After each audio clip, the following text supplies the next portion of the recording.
सिद्दीक साजिद ने भी की थी। उन्होंने कहा था कि अभी वो गुफ्तगू कर रहे थे तो उनके पॉइंट्स बाहर आ रहे थे, फिर एक दूसरे के मोबाइल चेक करने की बात की गई थी, शायद रहमान भी उसमें शामिल थी शायद, गालिबन अगर मैं गलत नहीं हूँ। तो ये कहा गया था कि कौन ये जो सारी चीज़ें ये आगे पहुँचा रहा है। तो ये इख्तलाफात तो सामने हैं, लेकिन देखें सलमान बात ये है, इख्तलाफात सामने हैं।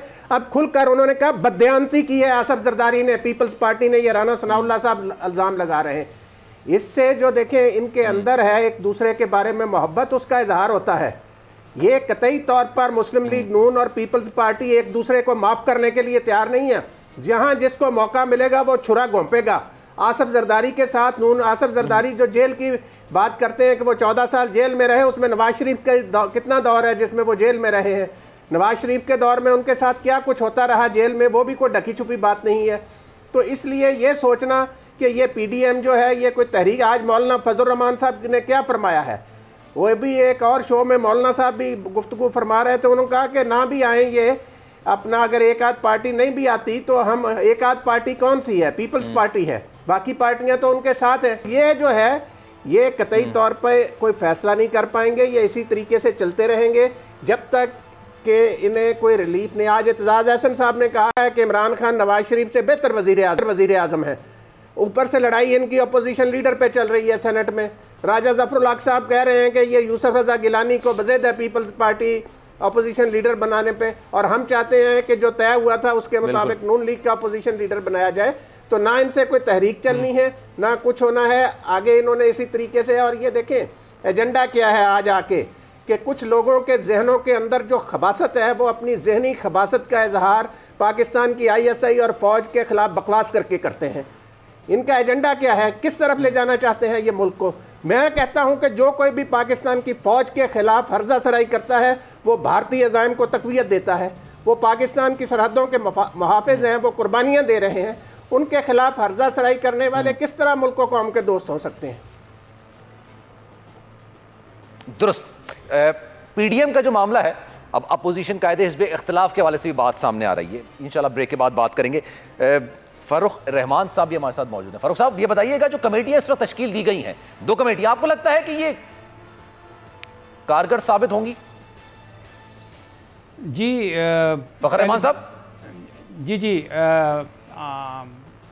मेरा ख्याल है कि ये जो कमेटियाँ तश्कील दी गई हैं और इसका जो एजेंडा आइटम है जिसमें सर फहरिस्त जो हैं वो इलेक्टोरल रिफॉर्म्स हैं, तो अगर आप PDM का जो शुरू से तहरीक का जो बुनियादी मुतालबा था वो, और जो उनके इल्ज़ामात थे कि जी इलेक्शंस में धांधली की गई और ये रिग्ड है, सारा कुछ है, जिस तहरीक को वो लेकर चले, तो इसमें मुझे लगता है ऐसा है कि जो अगर वो इलेक्शन का मुतालबा कर रहे हैं नए इलेक्शन का, तो उसके लिए तो कानून साजी करना ज़रूरी है। और कानून साजी के लिए जो ये जो इंतखाबी रिफॉर्म्स हैं, इस्लाहात हैं, इसका होना ज़रूरी है। तो इसमें पीपल्स पार्टी जो है वो सबसे पहले ऑन बोर्ड आ जाएगी, और इसी तरह से बाकी जो दीगर पार्टीज़ हैं जिसमें जो नून लीग है उसका भी कभी इम्कान है कि वो भी ऑन बोर्ड होगी। क्योंकि अगर आप ये कहें कि जी नए इलेक्शंस जो हैं वो करवाए जाएं और इसी तरह से जो इस वक्त कानून है उसके तहत करवाए जाएं, तो फिर इसमें कोई मंतक नज़र नहीं आती।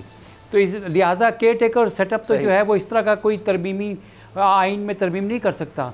तो उसके लिए तो ये पॉसिबिलिटी लगती है कि अगर नए इलेक्शन होने भी हैं जिस तरह की अपोजिशन डिमांड कर रही है, तो उसके लिए रिफॉर्म्स का होना ज़रूरी है, इंतखाबी रिफॉर्म्स का, और उसके ऊपर ये 2/3 मेजॉरिटी की जो ज़रूरत पेश आएगी वो इसको अपोजिशन को पूरी करनी पड़ेगी।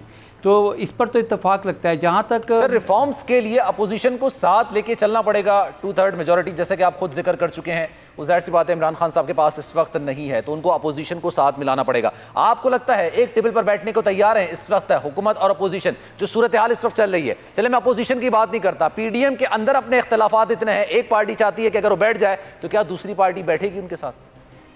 देखिए PDM में तो बुनियादी तौर पर 2 ही बड़ी जमातें हैं, पीपल्स पार्टी है और नून लीग है।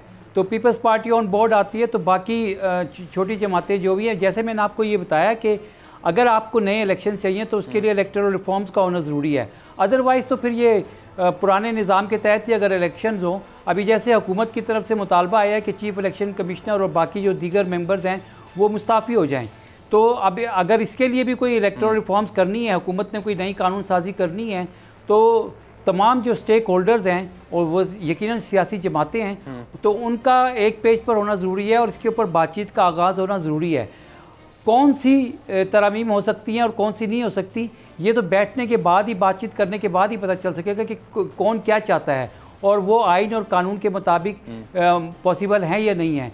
तो ये बातचीत आगे बढ़ेगी, इससे ये वाज़े लग रहा है। और इस ज़िमन में आज एक इस्लामाबाद में तकरीब भी थी जहाँ पे आर्मी चीफ ने खिताब किया था और जहाँ वो भारत को कह रहे थे कि आए बातचीत करते हैं और माजी पर मिट्टी डालते हैं, और इंटरनेशनल कम्युनिटी को भी वो कह रहे थे कि वो आपस के इख्तलाफात को कम करें ताकि माशी तरक्की हो सके। तो इसके लिए सबसे पहले ज़रूरी है कि अगर पाकिस्तान इस किस्म की बात कर रहा है तो यहाँ पर सियासी इस्तेहकाम ज़रूरी है। तो ये एक बहुत बड़ा इशारा है और इस ज़िमन में पीपल्स पार्टी जो है वो सबसे पहले आएगी और बाकी दीगर जो पार्टीज़ हैं उनको भी टेबल पे आना पड़ेगा, क्योंकि अदरवाइज़ उनका जो ये इलेक्शन, नए इलेक्शन करवाने का मुतालबा है, उसका कोई फिर जवाब नहीं रह जाता।